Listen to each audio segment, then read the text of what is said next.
осы таза өлке акциясының аясында біз жастар ресурстық орталығы мамандары және қаланың ерікті жастарымен бірге қаламыздағы еңбек ардагерлерінің және құрметті азаматтардың үйіне ерікті жастармен бірге көктемгі шаруашылық жұмыстарына қолғабыс жұмыстарын жасаудамыз.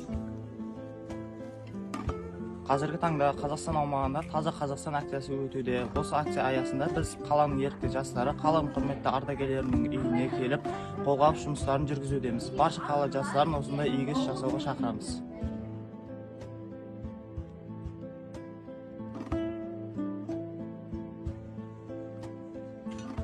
Мақсат мұраттарыңа жетіп, әр уақытта алғыспен көгеріп, көктеп, ғұмырларың ұзақ болып, Қазақстанның менмін деген азамат болуға тілектестігін білдіремін айналайын.